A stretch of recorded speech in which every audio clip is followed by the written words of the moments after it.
Hello ladies and gentlemen, this is Blue Maxima and I'm here checking out Fast RMX. Yep, I'm doing Switch videos now. This is the beginning of a new era, you might call it. But, you know, nothing to do but to keep on keeping on or something stupid like that. So, let's just hop right on in. This is a very interesting game, considering that I'm a big fan of Wipeout. I do like the idea of a fast racing game to take along with me, a very futuristic fast racing game. You can rebind every control, which is pretty neat. You can even turn off the rumble or turn on motion controls, but motion controls on a game that's about precision racing, I'd rather kill myself.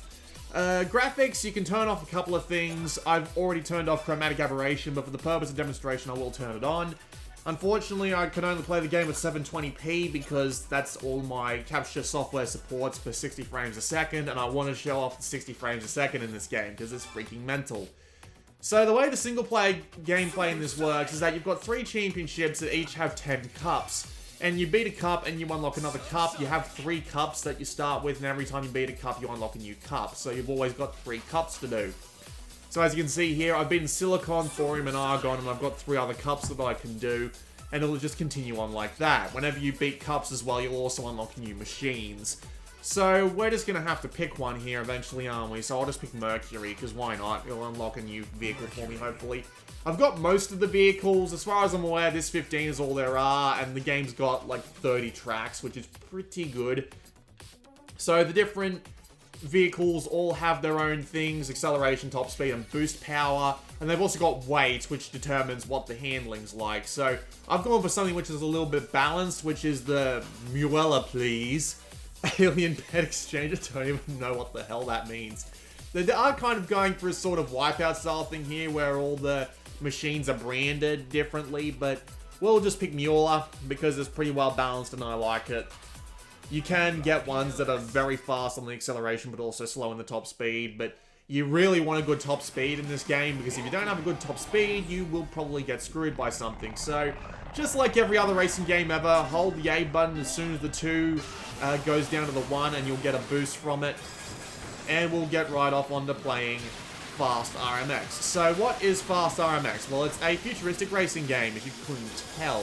And the idea is, well, it's a futuristic racing game. You have to get ahead and win the race by, well, any means necessary. There's no weaponry, it's just full-on racing. There is boosting, of course.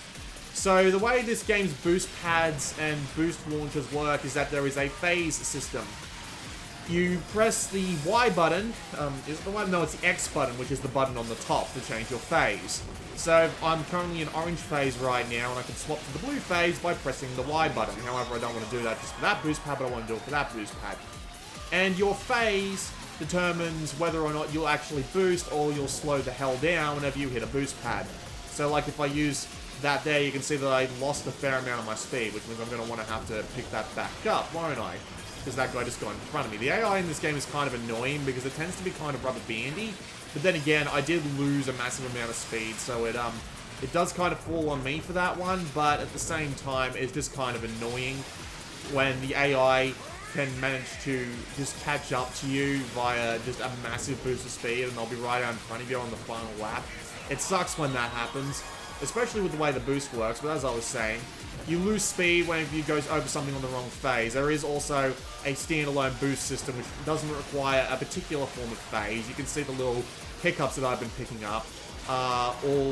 They swap colors to show you that you can pick them up no matter what phase you're in. You just use the right bumper. I'm gonna have to get used to what they call it on the Switch, but you use what's basically where the right bumper is on an Xbox 360 controller to do your standalone boosting. And of course, he managed to get in front of me, and I only got 2nd place. That kind of sucks. The standalone boosting is kind of weird because the way it works is that you pick up the little things and you boost. However, if you run up the arse of someone, it'll actually spin them out. So you kind of want to save your boost for when you can actually run up the arse of someone. Unfortunately, ramming someone up the arse is kind of... I'm going to be saying that a lot in the next few seconds, I'm sorry. Ramming someone actually isn't as effective as you might hope, especially if you're running a weaker, or should I say lighter ship. The lighter ships tend to do less spin-outy stuff. But you can get hit up the arse, and you can just be absolutely knocked for a loop, as I just got knocked there, coincidentally. It is a kind of annoying system. I kind of wish it wasn't in the game, but oh well, it is what it is. So, the game's speed is ridiculous. I mean, they do call it fast RMX. I was going to say the game's fast is ridiculous. That's pretty bad on me. But yeah, the game's speed is pretty ridiculous. I mean, look at that. I'm only on the 2nd speed class, and this is starting to get really, really ridiculously quick. Especially if you've got the full boost going for a few seconds. It can get really, really quick later on. I just had the wrong phase there because I'm an idiot. And yeah, the feeling of speed is ridiculous. Like, you go monstrously fast. And with the craft that have a really high top speed, they're even faster. So you spend an absolute ton of time trying to avoid things on the side of the road. You do have a lean system, and it is very specifically called a lean system. It's not an air brake like Wipeout is, for example. The lean system literally just lets you move over to like a different side of the track or what have you. So if you are about to miss a boost pad, you can just like scooch on over and you'll get into the actual thing. The actual boost pad or the boost thing, or maybe you'll just avoid getting hit by a environmental obstacle. There's a fair few environmental obstacles in this game. Like there's a bunch of tracks that have them, but we'll get onto that. So yeah, the feeling of speed is pretty ridiculous, and it feels great. Even on the portable form of the Switch, I'm currently playing docked with the Pro Controller, but even on the go, it feels great. It is ridiculous. It is faster than any Wipeout or F-Zero game I've ever played. Admittedly, I haven't played the GameCube F-Zero, which people say is the best one in the series, but I have played the Nintendo 64 and SNES ones, so I do have a rough idea of where they're coming from. So yeah, the game is ridiculously fast, and it's very enjoyable when you're up to speed. Try not to run into anything, and you'll probably do absolutely fine. Kind of disappointing there's no like weapons or offensive capabilities, but at the same time, I can appreciate it for being relatively vanilla in the way it tries to handle its racing and stuff like that. But, you know, you just got to keep that in mind. It's trying to be a pure racing game, so how does it do as a pure racing game? Shit! Had to happen eventually, didn't it? So, I might as well get on talking about the track design. The track design varies a lot. And that's good. Like, variety is the spice of fuck. Variety is the spice of fuck. That's exactly what I meant to say. The variety is the spice of life. And, well, sometimes that variety can really get in the way of things. So, there are a couple of tracks which are a massive pain in the ass to deal with. For example, there is a track that is kind of like the circular stages in Wipeout, where it's a tube that you have to curl around. Like, you're locked to the tube, you can go anywhere on the tube, it's not a flat surface. And that track sucks so much dick. Like, it is the worst goddamn track in the game, just because of how ridiculously fast you can go. Because there are obstacles in this game that you will just there are obstacles on that track specifically. There is obstacles in the... God damn it! There are obstacles on the track in general that are an absolute pain in the ass to deal with. And you will never see them coming just because of how fast the game can move. It's a massive pain. This game does have brakes, but the hype train has none. So, you know, screw brakes. So, yeah, there are tracks like that that are a pain in the ass. There is one in particular that has these fans that'll push you off the edge if you're not boosting. So if you come into that part of the stage with no boosting, you're screwed. Because you'll just get pushed off the track by these goddamn fans. God damn it, really? God, the guys in front are so far around in front that I'm never going to catch up. Thankfully, I've got enough points that hopefully I should win this championship. But if I don't, well, I'll just have to pick another one that I've got unlocked, won't I? Third place. Yeah, I should have won that. So, the track design can get anywhere from really frustrating to really good at parts. Like, there's this one really short track that only still has 3 laps, but it is impressively fast, has a bunch of jumps, has a bunch of environmental things, and it works really damn well. And there are tracks like that littered throughout the game, but there are also tracks that are actually kind of annoying all throughout the game. So it just kind of sucks, really, that the track design isn't consistent in its quality all the way through. So we'll have a go on one more, and then I can get on to explain what the other things are like. So, yeah, Maury Park. I think that's the track I was actually referring to just then. That's a lot of acceleration, but it is a lightweight. I do not want to go around in a lightweight. I'll just get knocked all over the track. So we'll just go with the same one that I was working with before. Maury Park. The skyboxes are goddamn gorgeous. I mean, I said this on the stream that I originally first played this game on, and no, this isn't the quick track that I was thinking about, but yeah, the skyboxes in this game are absolutely gorgeous. Like, the game itself runs at a full 60. I haven't seen it crash or burn or even just like drop a single frame once. I think it might be using dynamic resolution, but that might just be me being an idiot, basically.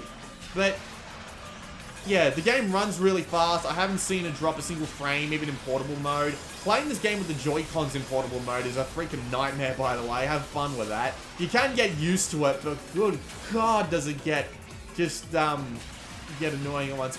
A little tip, put the Nintendo on the kickstand and use the Joy-Cons disconnected from the actual thing. It works way better than trying to hold the thing and, you know, actually trying to race at the same time. Just FYI. But as I was saying, the skyboxes are goddamn beautiful. They are lovely to look at, and it is just absolutely lovely to just race around. Pain in the ass AI and relatively annoying track design aside, I wouldn't put this above Wipeout personally. I am really looking forward to that HD collection they're putting on the PlayStation 4, but Fast Racing RMX, I keep calling it Fast Racing because it was called Fast Racing Neo on the Wii U, and this is basically just an upgraded version of the same game. So yeah, there's a reason why I keep calling it that. So the game is still really good, even if it doesn't like personally surpass Wipeout for me. There is one major flaw with this game though, and that's its online multiplayer. Now, the online multiplayer is goddamn annoying because what it does is it can put you in a race with just like 2 other people, and it doesn't actually like supplant the missing people with like AI drones. So you may just be chucked straight into a race where 2 AI people are just, not 2 AI, where 2 people are just racing on the track by themselves, and you just have to wait for the race to finish, because that's the thing that it forces you to do as well. It doesn't put you into a game that's just been made. It'll put you into a game where, you have to wait for the race to finish between 2 people. Sometimes you get chucked into a game with 8 people, but sometimes you'll just get chucked into a game with 2, and there's no real point sticking around if you're just waiting for 2 people to finish. The actual racing and the netcode and stuff while you're in there works fine too. I've noticed a little bit of latency, but that might have been because I might have been playing with people from North America, because I'm using a North American account. That's entirely possible. But yeah, all the stuff around it is just a massive dick. It seriously is. It's just, I don't understand why they've made it this way. Can you please make it so that when I get into the matchmaking, make it so that I wait a little bit longer than like 2 seconds for a full lobby of of real people, and then just, you know, actually let me race them. It's kind of annoying, really. The game has a ranking system where it's literally just, if you come first in a race of like 8 people, you'll get like 12 points. If you come first in a race of like 3 people, you'll get 10 points or something like that. And it just counts how many points you have, which is annoying because I ended up getting put against a person with like 600 points, and I ended up winning anyway. Well, it wasn't even against a person with 600 points. It was like an 8-person race, but one of the guys was like 600, one was 400, and the other people were like people who only had 1 or 2 races. And I still managed to beat all of them by a significant margin. So I don't know how that managed to happen, but it did happen. Thank you for taking that rock in the face for me. But yeah, the online multiplayer does work when you're not fucking with that stupid lobby system. So yeah, it's a perfectly fine online racing system if they fix up that lobby stuff. That lobby stuff is ridiculous. There is a hero mode after the game's championship mode. The championship mode won't last too long if you're relatively skilled at racing games. I have the wrong phase there because I'm an idiot. If you're relatively skilled at racing games, it'll last you a fairly long time because there's a hero mode. And what the hero mode basically does is turn your boost energy into your shield energy as well. So it basically turns into more F-Zero than it is Wipeout at that point. And you have to come first, but thankfully you only have to do it one track at a time, which is great because screw trying to do 3 tracks in a row under those rules in this game. Because, I mean, I've been playing for a while. This is like 2 hours worth of gameplay for me, and I'm still running into a wall a lot. So, it's a bit of a pain like that, but it's not really that big of a deal. Game does require skill. Like, who would have thought, right?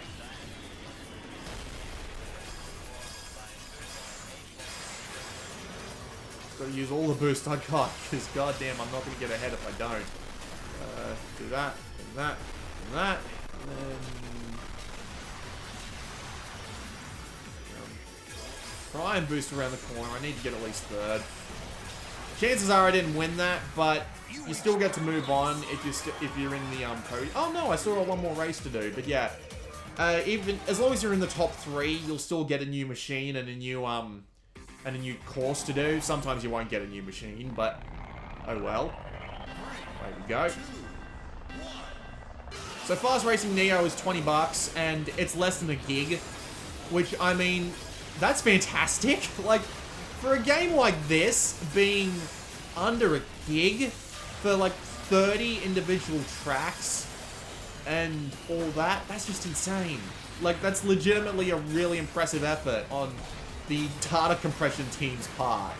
Because, good God, a game like this, coming in under a gig, at least it'll fit on the Switch's internal storage and, you know, not really take up that much room in the process. I'm not using that much internal storage right now, but, yeah, it's still really goddamn impressive, and I gotta admit that I'm surprisingly, well, I'm not enthralled with Fast Racing. I keep calling it Fast Racing. I'm not that enthralled with Fast Racing RMX, but I am thoroughly enjoying it. That is not to say that I'm not enjoying it, and to say that I wouldn't pick it up is, again, you know, if I had to buy it again, I did buy this, is a lie. I would more than happily buy this again. I would recommend it as well. Shit. I just barely missed the freaking edge of the track, because god damn it. I would fully recommend this game. Like, I have got nothing against, well, I do have a couple of minor things against it, but yeah, I would fully recommend it. Like, I got nothing wrong with recommended. This is definitely like the hidden gem of the Switch's launch library. The actual gem is, like, obviously Zelda.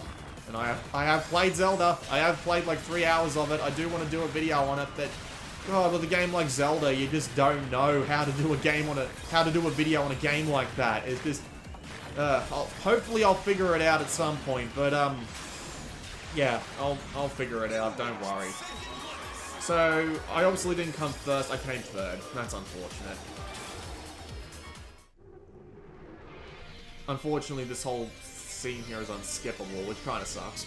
It does support taking out the individual Joy-Cons and using them for like split screen, and there is split screen with more controls than that. I have a Pro Controller and 2 Joy-Cons, so I could use them for 3-player stuff, but yeah, 3-player on this, on a bloody portable Switch. But yeah, there's split screen, there's online, you can even play local with other Switches, which is perfectly nice. So yeah, I would fully recommend Faster RMX. It's good, it's really good, and it cost, God, I can't remember if it cost 10 or 20, but either way, it's worth that price. Just fix up the multiplayer, and you'll have my attention for a while. Faster RMX. This has been Blue Maxima, and I'll see you all next time.